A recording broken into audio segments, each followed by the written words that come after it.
My name is Daniel Wynn, and by day I invest in sports cards, but by night I make videos about investing in sports cards. I am the great curator. Join me on my journey to break even in the hobby that we all love. Hello everyone, I'm the Great Curator and welcome to my channel. If this is the first time that you guys are visiting, thank you so much for stopping by. I really appreciate it. The reason I make these videos is for education. This is my fun, creative way to kind of give back to the community by sharing my opinions, my perspective, my insight on these topics and issues that I'm interested in.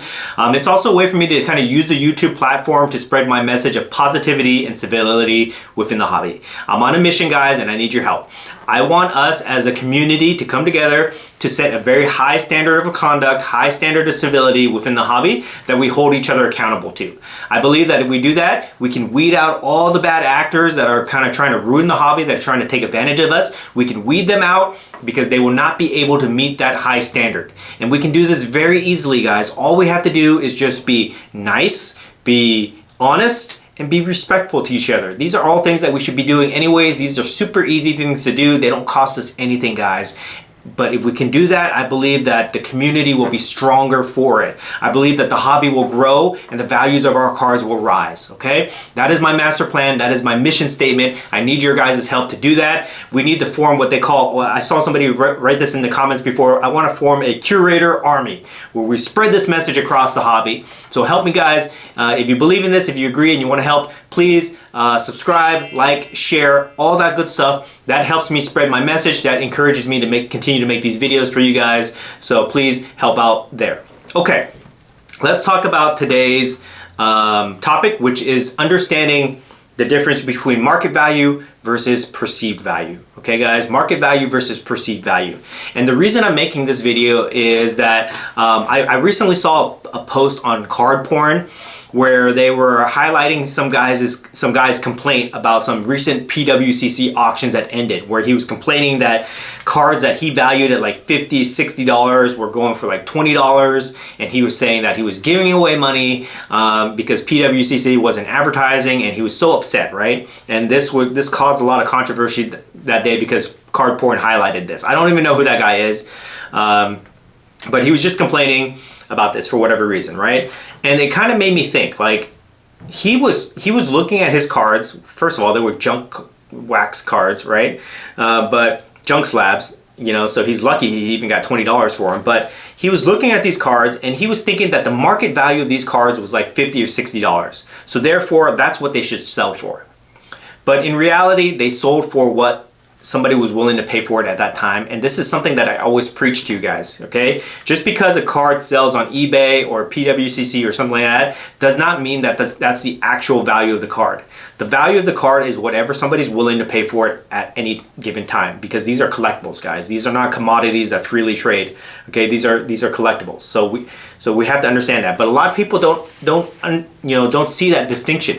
They think that whatever a card sold for last, that's what the card is worth, and that's what they should get for it automatically, right? So that's why I kind of want to make this video where I kind of explain the difference between market value versus perceived value. I'm going to explain that difference. I'm going to give you guys some real life examples, and I'm going to tell you guys how to properly give you guys tips on how to sell your cards to educate people so that their perceived value of the cards that you are trying to sell are going to be within your expectations, okay? All right, so let's talk about market value, okay? Market value is also known as intrinsic value, real value, actual value. Basically, it's what an item sells for on any given day, right? If you ever go to like a restaurant and you order lobster, you'll see like a little note that says the price of the lobster is market value. That means whatever the lobster costs that day, that's what they're going to charge you, right?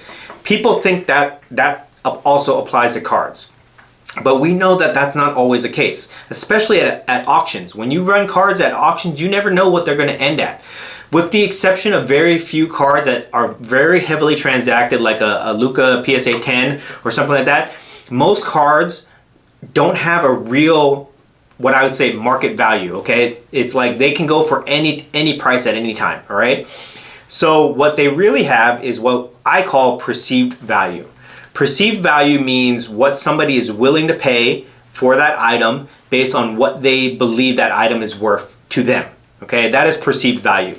That is why, you know, for example, anybody that is within our card community, we will, if we have the means, we'll buy a $20,000 card of somebody rare, like, you know, of anybody, right? We'll spend 20. We have no problem spending $5,000-$10,000 on a card because our perceived value of that card is that's what it's worth. Somebody outside of the card community, no way they're paying anything, any of the crazy prices that we pay. Nobody's going to do that because they don't value cards that way, and that applies to any type of market. If you go into like collectible, you know, watches, you know, I myself, I would not pay $25,000, $50,000 for a Rolex. But some people who like luxury watches, they will do that. You know, I don't value designer handbags. Some people I know will pay $10,000, $20,000 for a designer handbag, right? It's because the perceived value is there for that person, right? So that's what you have to understand with cards. It's the same thing, right? So that is why perceived value is so important, because it can dramatically increase the sales price of any item. And don't assume that people automatically understand the perceived value. You have to basically educate them, okay? People will see things in different ways. So when you're trying to sell your cards and you have a card that you value at like $10,000, don't just assume that somebody understands why that card is valued at that much, especially if it's a rare card, all right? So let me give you a couple examples of this in practice.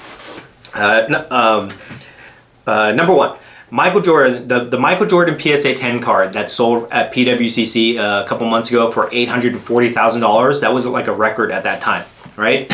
The previous month, I think the next PSA 10 Jordan sold for like $384,000. So why did it go from 384 to 840? More than double price in a month. Why was that, guys? It's the same graded card. It's because PWCC put a designation on that card as being in the top 5% of all PSA 10 Jordans for eye appeal. All right, they were smart enough to put that designation on there, and that was pushed the price up. Now, whether you think that is BS or clever marketing, whatever it is, right? They did it, and somebody bought into that concept enough where their perceived value of that card was double what the previous sale was. All right, that is the power of marketing or educating people on perceived value. Not everybody sees it for what it is. All right, so that's one example. I'll give you a personal example of mine. Earlier this year when I was at the National, I saw some guy, he had a National Treasures Kobe autograph card. Hopefully I can find a picture. I put it right here. All right, he had it at $4,500. I personally thought that was undervalued for that Kobe National Treasures auto card. It was an on-card auto. It was low number to like 5, I think. It was graded Pop 1, all right? And it was a beautiful card. I thought it was undervalued. So I ended up making a play for it. I actually got it for $3,700. I turned around and I marked it up and I sold it just a couple weeks later to somebody who valued it at $7,500, okay? Same card, all right? And then that guy turned around, he actually cracked the case, turned around, sold it raw for $9,500, guys. So what changed between a matter of weeks with that card? Nothing changed in the card. What changed was the people who were buying it, their perceived value of that card, guys. And that's what this video is all about. If you can master the art of educating people on the perceived value, then you can sell your cards a lot easier, okay? Or you can get the full value out of your cards. So let me tell you guys a couple ways to do that. Number one is, I'll give you two ways.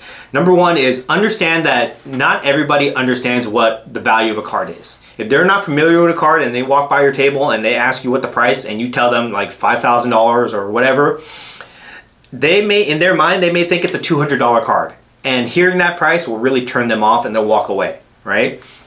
So not everybody understands the values of cards. So you, as the seller, you must educate them by telling a story, okay, about why a card is valuable. And you can do that in several different ways.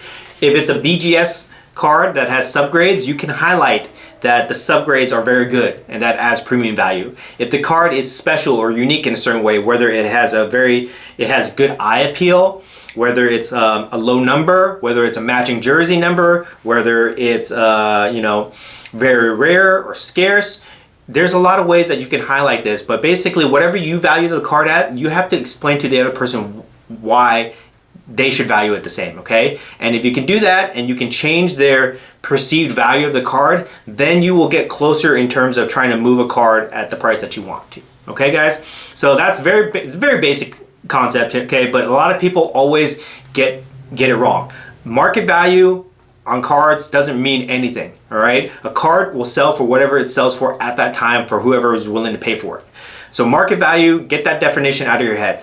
What you have to understand is perceived value. That's the takeaway of this video, guys. Perceived value. Learn to highlight the perceived value. Learn to educate people on the perceived value. And if you can do that, then you can get the full value out of your cards. All right? So hopefully you guys got some value out of that.